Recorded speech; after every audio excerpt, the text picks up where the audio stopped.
కోరిక నెరవేరకపోతే ఏం జరుగుతుంది? వెయిట్ మినిట్ ప్రోగ్రామ్ని వీక్షించడానికి ఆన్లైన్కి వచ్చినటువంటి మీకు ప్రభు పేరిట శుభములు కలుగునగాక. తెలుగు బైబిల్లో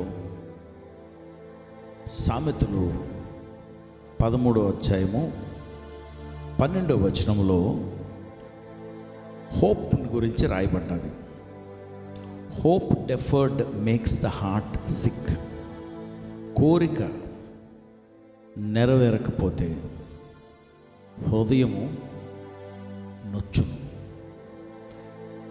హృదయము నొచ్చును. ఇంగ్లీష్లో నాకు చాలా నచ్చింది మాట. Hope deferred makes the heart sick. Hope deferred.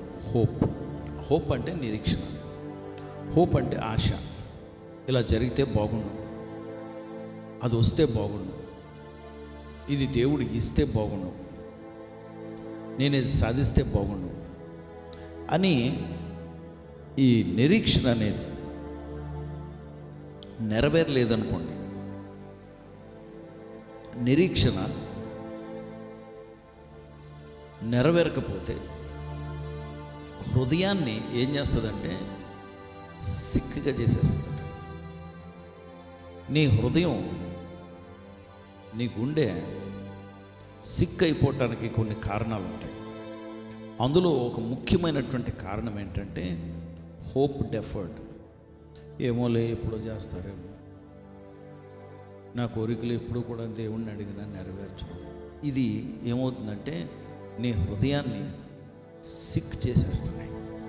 అందుకే నువ్వు ఎప్పుడైనా ఎక్కడైనా సాక్ష్యం చెప్పడం చాలా ముఖ్యం. దేవుడు నీ గతంలో చేసినటువంటివన్నీ జ్ఞాపకం చేసుకుని కృతజ్ఞతగా ప్రతిరోజు దేవుణ్ణి ఘనపరుస్తూ ఎప్పుడైనా బయటికి పలికే మాట దేవుడు ఇస్తాడండి, ఇదిగో ఇచ్చాడండి అని నీ గతంలో దేవుడు చేసినటువంటి విషయాలు జ్ఞాపకం చేసుకుని దేవుణ్ణి ఘనపరుస్తూ కృతజ్ఞతలు చెల్లిస్తూ ప్రభా ఇది ఇయ్యి అని అడిగితే నిరీక్షణ విశ్వాసంగా మారి విశ్వాసంతో నువ్వు పొందుకున్న వాటి మీద నువ్వు పునాదుల మీద కడుతున్నావు అన్నమాట నీ ప్రార్థన.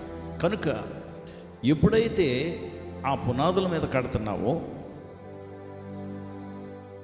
నీవు పొందుకున్నటువంటి విషయాలు కనుక అప్పుడే విశ్వాసం నీకు కలిగింది కనుక ఆ విశ్వాసం పనిచేస్తుంది. కనుక దేవుడు నీకు అనుగ్రహించడానికి అవకాశం ఉంది.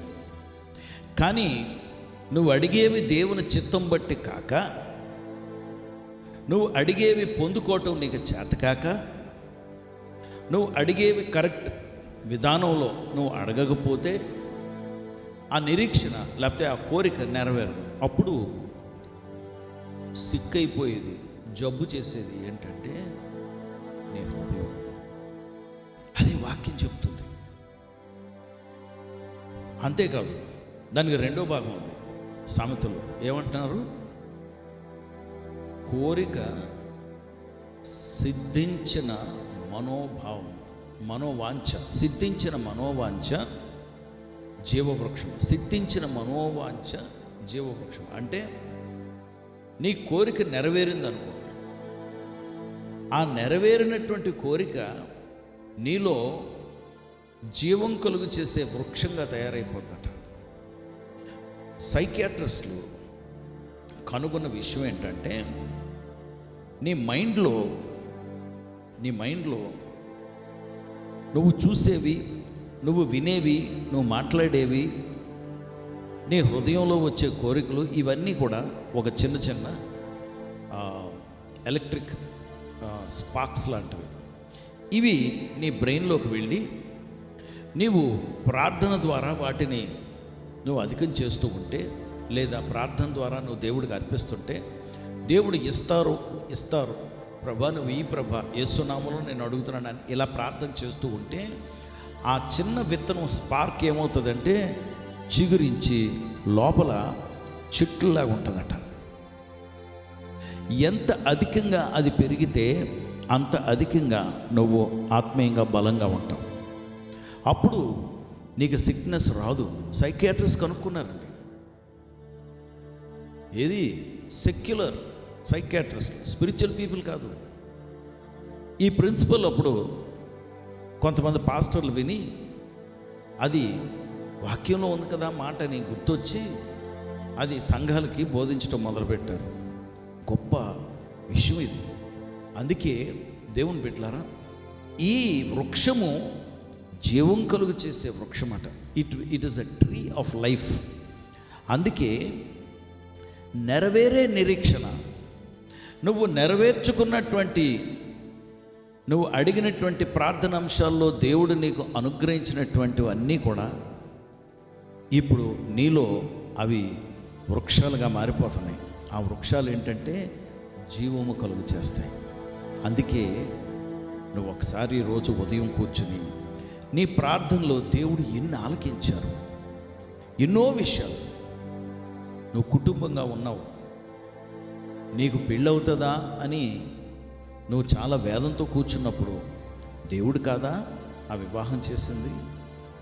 పిల్లలు కలుగుతారా ఏమో డాక్టర్లు కూడా క్వశ్చన్ చేస్తున్నారు అని అనుకున్నటువంటి దినాల్లో నీ లోపల గదుల్లో కూర్చుని ఏడుస్తున్నప్పుడు దేవుడు కాదా నీ గర్భాన్ని తెరిచింది? అసాధ్యం అనుకున్నది దేవుడు సాధ్యపరిచారు కదా. నువ్వు కనగలవా అనుకుంటే ఎంత సునాశయంగా ఈజీగా నీవు ప్రసవ వేదనలు అనుభవించి ఆ బిడ్డను కన్నావు కదా. ఆ బిడ్డ ఏమో ఎలా పుడతాడో, డాక్టర్లు ఏమో అంగవైకల్యాలతో పుడతారు అంటే ఎంత అందంగా పుట్టారు కదా. నీకు ఉద్యోగం వస్తుందా అంటే వచ్చింది కదా. జీతం ఉంటుందా అంటే జీతం వచ్చింది కదా. ఎన్నో విషయాలు ఆ ఫీజు కట్టే పరిస్థితిలో ఎలాగా అనుకుంటే అకస్మాత్తుగా ఎక్కడి నుండి పడ్డాయో రెక్కలు వేసుకుని నీ అకౌంట్లోకి వచ్చాయి కదా డబ్బులు. ఎన్ని విషయాలండి, ఎన్నో విషయాలు. కనుక ఈరోజు నీ విశ్వాసం బలపడటానికి నీకు జరిగిన కార్యాలనే నేను పైకెత్తుతున్నాను. ఎప్పుడో నాలాంటి వాళ్ళు గతించిపోవలసింది, మట్టి అయిపోవలసిందండి.